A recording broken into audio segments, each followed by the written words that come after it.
Y nada, pues que ya hemos avanzado, como bien les he mencionado, hemos avanzado en este documento, que no es más que una exhortación apostólica titulada Familiaris Consortio, que providencia de Dios, ¿no? El poder meditar este documento precisamente hoy, siendo ya esta hermosísima fiesta, esta hermosísima celebración de la familia sagrada. Espero en Dios poder servirles, poder verdaderamente ayudarles, pues con algunos comentarios que hacemos conforme a este documento, y que realmente su familia crezca en santidad, siempre, siempre en santidad, es decir, perfeccionándonos, luchando por alcanzar la perfección. Entonces, este documento, que como les decía ya hemos avanzado por algunos fines de semana, pues lo hemos dividido, y ahorita este documento yo ya le puse en el título de este video parte número 6, que de todas formas perdón, al final del día la garganta como que no da para más. Pero bueno, ahí estamos ya, tomando un poquito de agua. Entonces, tenemos la parte número 6, que yo les decía que no importa si se han perdido las partes anteriores o los programas anteriores, porque lo van a poder ver en el canal de YouTube de su servidor, Fray Sergio MJM. Ahí en ese canal de YouTube he subido las partes anteriores, los programas anteriores han quedado grabados, así como este programa ya se está grabando.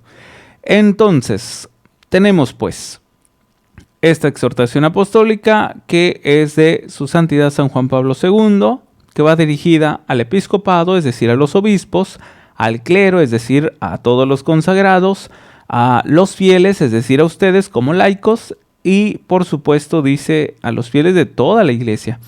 ¿Sobre qué nos va a hablar? Sobre la misión de la familia cristiana, ¿sí?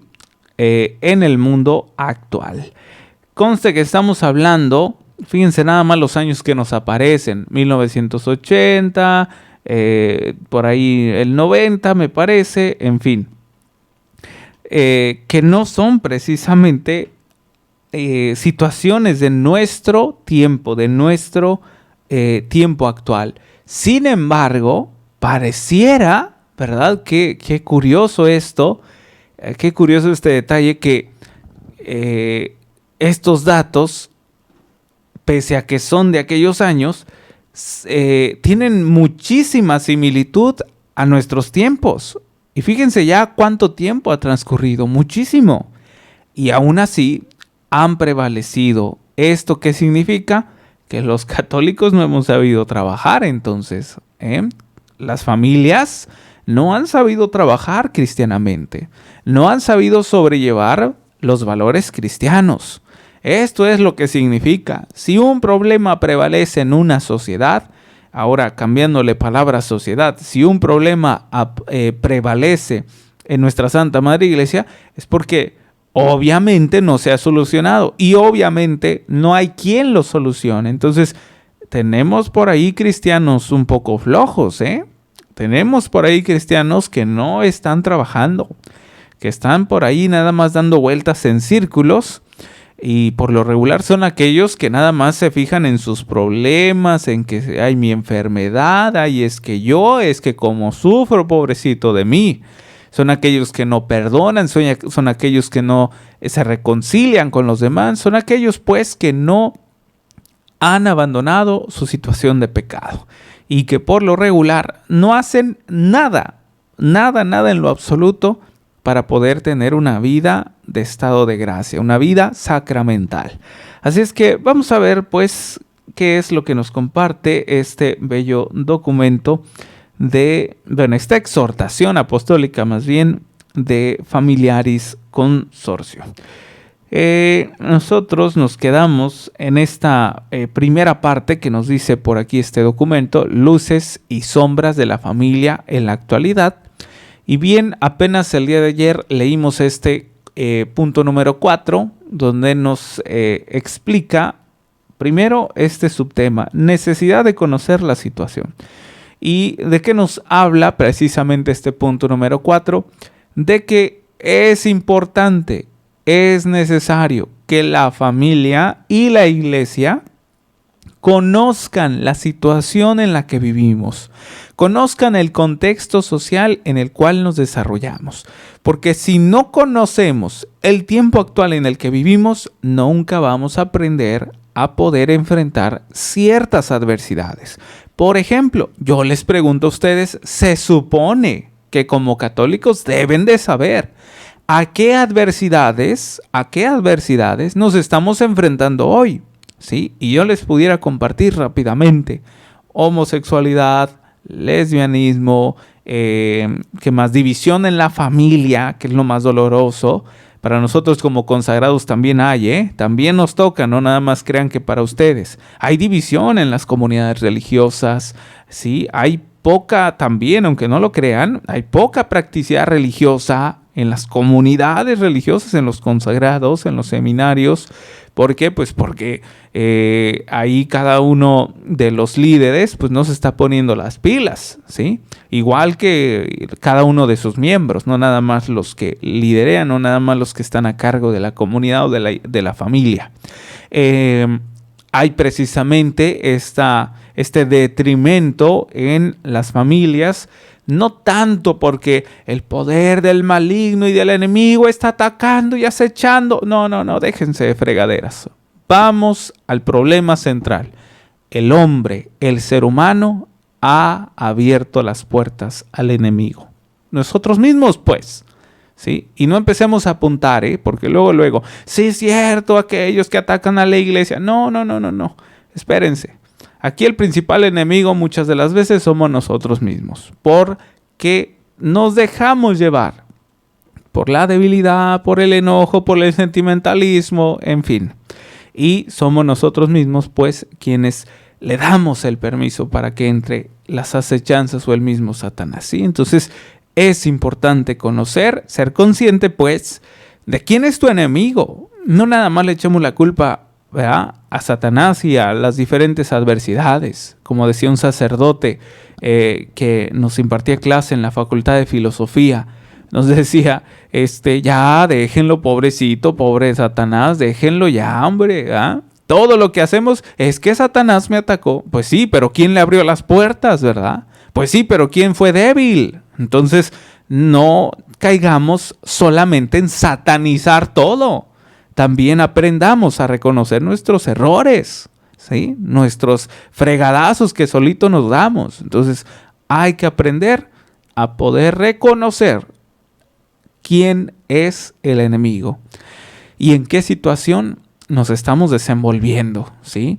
¿Quién está detrás de todo esto? Sabemos que es Satanás, pero también debemos de aprender a ver claramente quién le está siguiendo los pasos, ¿sí? ¿Quién le está siguiendo los pasos? Si nosotros no le estamos siguiendo los pasos, bueno, pues entonces, ¿qué estás haciendo para que los demás no le sigan los pasos? Es decir, estás viendo que tu prójimo es débil en el enojo, por ejemplo, y lo haces enojar, pues, oye, ¿en qué estás ayudando? ¿Sí? Entonces, muchas de las veces, pues, vamos a toparnos con este tipo de aspectos en el cual debemos de conocer plenamente a qué adversidad, a qué circunstancia estamos pasando, estamos viviendo o estamos de alguna otra manera desarrollando en nuestro contexto de vida cristiana y social. ¿Qué nos dice? Vamos ahora sí con este siguiente punto. Después del, es continuación del número 4. Nos dice lo siguiente.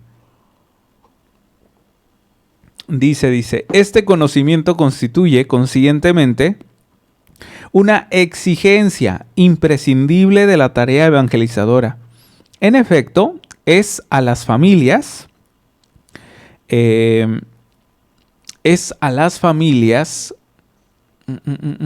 acá está, de nuestro tiempo, a las que la iglesia debe llevar el inmutable y siempre nuevo Evangelio de Jesucristo, y son a su vez las familias implicadas en las presentes condiciones del mundo, las que están llamadas a acoger y a vivir el proyecto de Dios sobre ellas.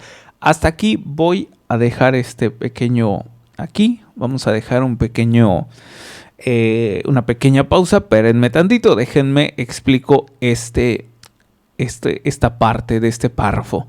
Dice: este conocimiento constituye consiguientemente una exigencia imprescindible de la tarea evangelizadora. Y luego nos explica precisamente lo que dijo en estos dos renglones. Dice: en efecto, es a las familias de nuestro tiempo. ¿De dónde? De nuestro tiempo.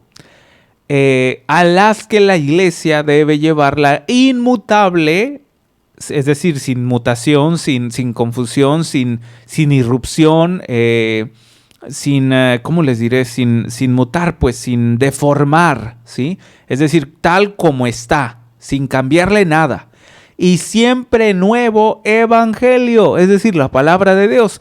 Imagínate que a estas alturas, después de muchos siglos, ¿sí? Después de más de 2000 años, que nuestros, por ejemplo, los padres de la iglesia y hasta nuestros tiempos han sabido cuidar, velar, vigilar esta palabra que en un principio estaba simplemente por hablada de manera oral, y ahora que la disfrutamos escrita, bueno, quienes la disfruten, porque hay muchos que aunque la tengan no la disfrutan. Me refiero a la Biblia, ¿sí? Aunque la tienen en su casa, la tienen pero bien empolvada. Y quienes la tienen y sí la utilizan, pues mis más felicitaciones, mis máximas felicitaciones. Entonces, esta palabra que nadie puede modificar, hace más de 2000 años que la tenemos y sigue siendo nueva, ¿sí? Yo les había compartido en algún momento esta palabra de Dios, aunque ya lleva más de 2000 años, aunque su editorial, imagínate nada más, este conjunto de libros que su editorial ya fue hace tiempo, pareciera que el autor de alguna otra manera, no pareciera, es, ¿verdad? El autor está vivo todavía. Imagínate nada más. ¿Qué autor tú has conocido de algún libro X, no nada más o no necesariamente católico, cristiano, que se te venga a la mente algún libro, cual sea? ¿Qué autor de algún libro ha vivido más de 2000 años? Pues es una absurdez, ¿no? Es una tontería. Claro que no. Nadie más puede hacer eso. Solamente Cristo, ¿sí? Imagínate nada más. El autor de este libro todavía vive. Y este libro fue escrito hace más de 2000 años. Así es que, ¿qué tan nuevo es que cuando se te proclama o tú lo sabes escuchar o interpretar, qué tan nuevo es que se aplica muy fácilmente a tus vivencias, a lo que tú vives, a tu día a día, a tu vida cristiana y cotidiana, ¿sí? O sea, ¿qué tan nuevo es que cuando estás pasando por algo y Señor, por favor, dame una respuesta, escuchas la palabra de Dios y parece que el sacerdote, ¿verdad? No es el sacerdote en realidad, es el Señor mismo quien habla. Parece que la lectora que pasó a leer la primera, la segunda lectura o quien salmodió el salmo, pareciera como si realmente estuviera, pero mira, como anillo al dedo. Es decir, que te queda perfectamente. ¿Por qué? Porque estabas buscando una respuesta del Señor y por medio de su palabra se te dio. Y es precisamente eso. No es coincidencia, olvídate. En nuestra fe no existen ni las coincidencias, ¿sí? Ni las supersticiones. Esto es resultado de la providencia de Dios, de la viva palabra, es decir, de un Cristo vivo que te está hablando todos los días. Y qué mejor que a través de su palabra, es decir, esta palabra que proviene del Padre y que la pronuncia el Hijo, ¿sí? Y que por ello nosotros la debemos de escuchar, es necesario. ¿Quién de nosotros, por ejemplo, se aventuraría, no lo sé, en un campo de guerra o en una situación montañosa de escalar o de excursión, ¿no? Como lo hacen muchos por allá, deportistas en Alaska o yo qué sé, ¿no?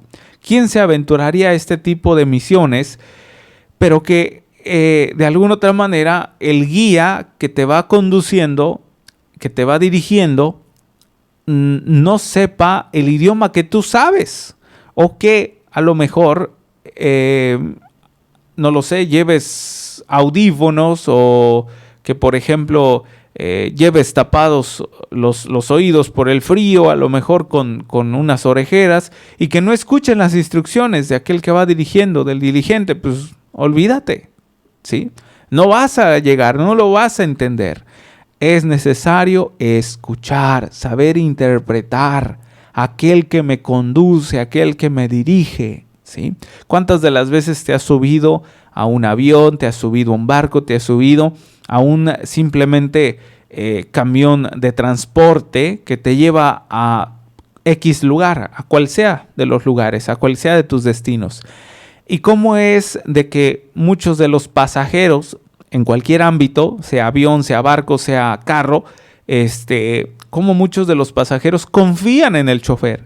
Pues porque trae el uniforme, se ve que le sabe, maneja muy bien, o simplemente el vuelo fue excelente. Bueno, pues entonces, ¿cómo confiamos en ciertos pilotos, en ciertos conductores?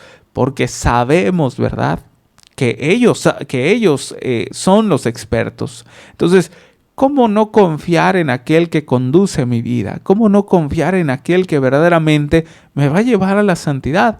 Debemos saber escuchar, interpretar. Muchos de nosotros ya no queremos aventurarnos en interpretar su palabra. Ay, no, qué flojera. No, ni le entiendo, ¿sí? Imagínate ahora en la misa, cuando se te pregunta de qué trató la lectura o de quién era la lectura. No, pues quién sabe, ¿verdad? Entonces es importante saber interpretar. ¿Para qué? ¿Con qué objetivo? Saber conducir mi vida, saber conducir a mi familia a la santidad, a la vida eterna. Luego nos dice el nuevo evangelio de Jesucristo, y son a su vez las familias implicadas en las presentes condiciones del mundo. Presentes condiciones del mundo. ¿Cómo puede realmente una familia sobrellevar diferentes adversidades sociales, familiares, personales?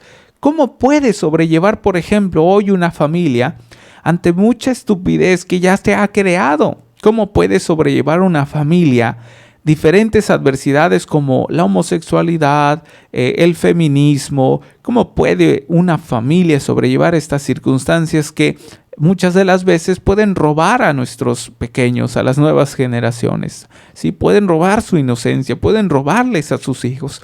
¿Cómo una familia puede sobrellevar este tipo de adversidades? Precisamente llevando el evangelio cerca de ellos, es decir, al mismo Cristo que habla, y que a través de lo que escuchen puedan transmitir en medio de diferentes circunstancias venideras, adversas a nuestra fe, ¿sí?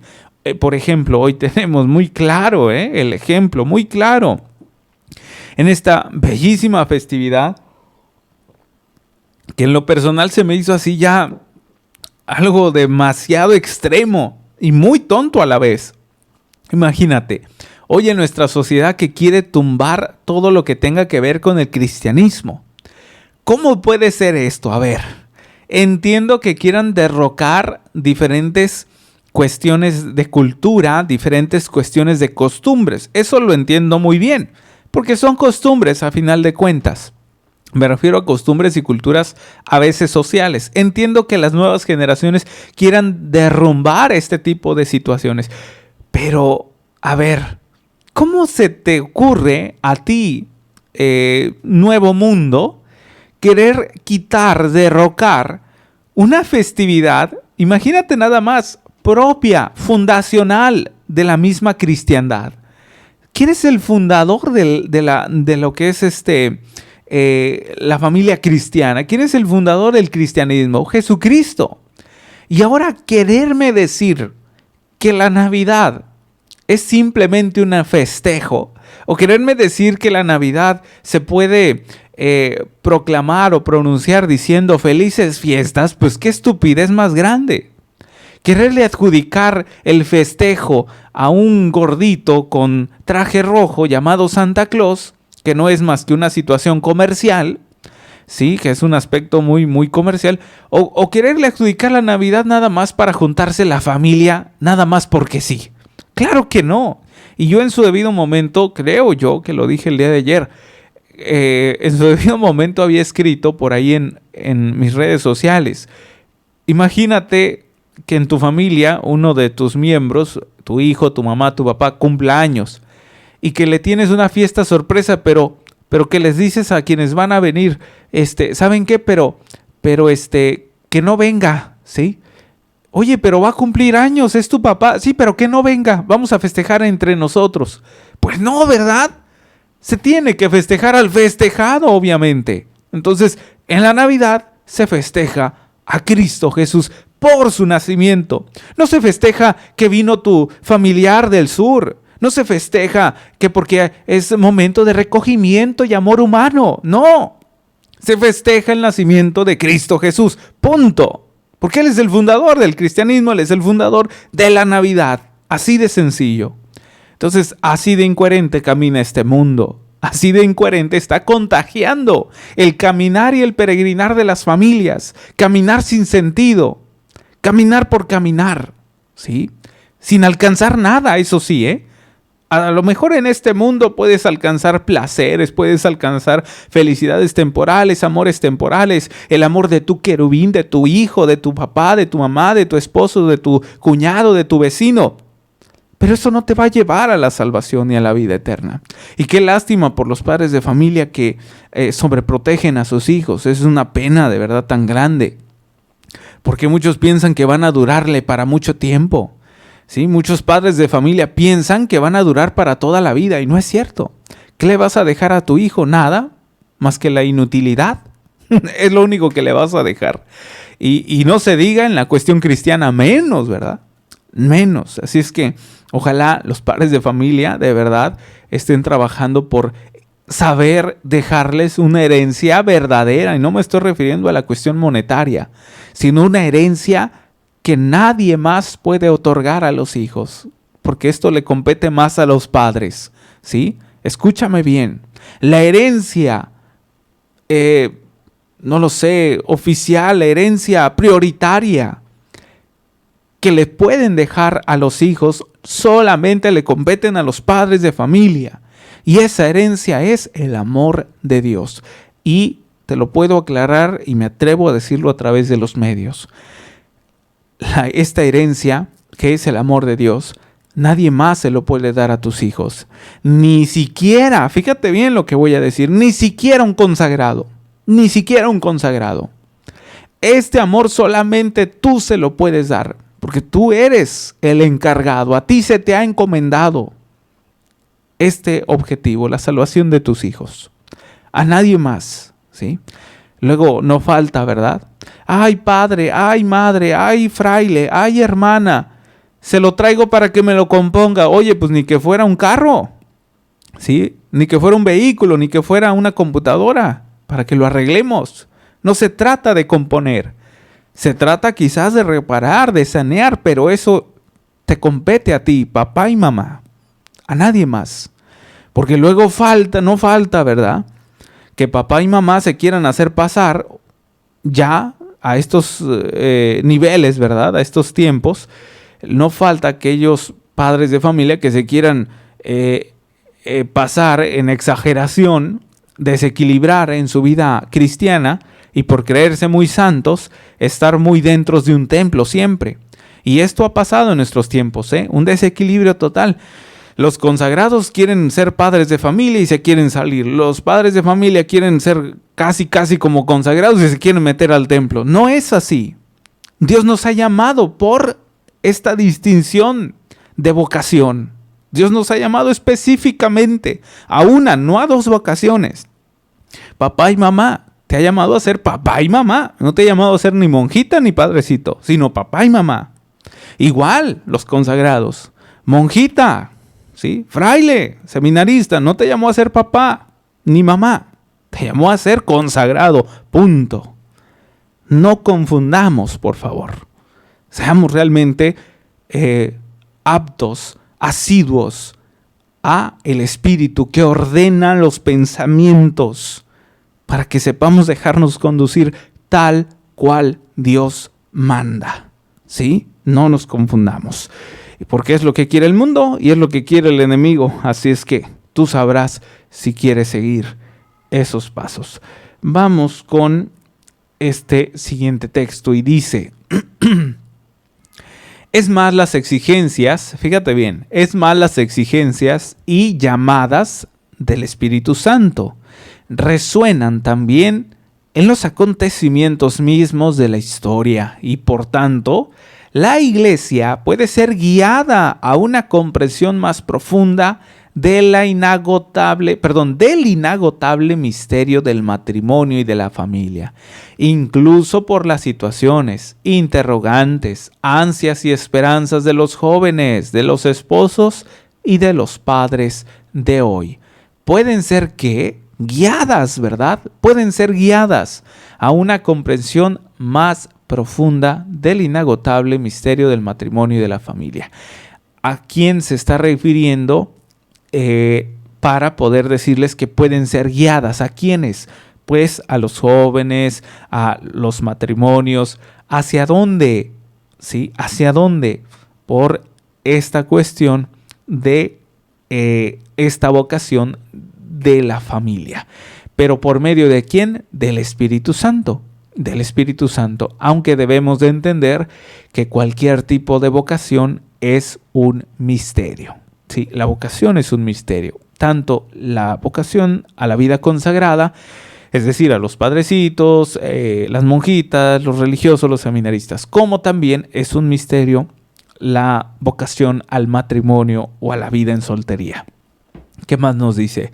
A esto hay que añadir una ulterior reflexión de especial importancia en los tiempos actuales, no raras a veces al hombre y a la mujer de hoy día, que están en búsqueda sincera y profunda de una respuesta a los problemas cotidianos y graves de su vida matrimonial y familiar. Se les ofrece perspectivas y propuestas seductoras, pero que en diversa medida comprometen la verdad y la dignidad de la persona humana. Se trata de un ofrecimiento sostenido con frecuencia por una potente y capilar organización de los medios de comunicación social que ponen sutilmente en peligro la libertad y la capacidad de juzgar con objetividad. Es decir, pues las diferentes adversidades que sobrelleva una familia, que sobrelleva un matrimonio, precisamente van a querer involucrarlos o los van a querer confundir, ¿sí? De una manera sutil, de una manera muy atrayente, ¿sí? Por ejemplo, ahora, ¿cuánto no se dice que la iglesia está en contra de la homosexualidad? O que la iglesia odia, detesta y quiere matar a las lesbianas, a las feministas. O sea, yo no sé de dónde sacaron esto, la verdad, ¿sí? Aquí hay algo muy claro. Cristo mismo ha sido muy claro. Siempre ha demostrado Cristo ser un buen pastor e ir por sus ovejas. ¿Para qué va por sus ovejas? Te pregunto yo. ¿Para qué Cristo pone el ejemplo del pastor? ¿Para qué Cristo pone el ejemplo de este pastor que tiene que ir por su oveja así sea una y dejando a no sé cuántas, a más de 100? ¿Para qué tiene que ir por una aunque sea? ¿Por qué la importancia, la referencia de hacer mención que por menos una oveja tiene que ir? ¿Cuál sería el sacrificio? ¿Cuál es lo importante aquí?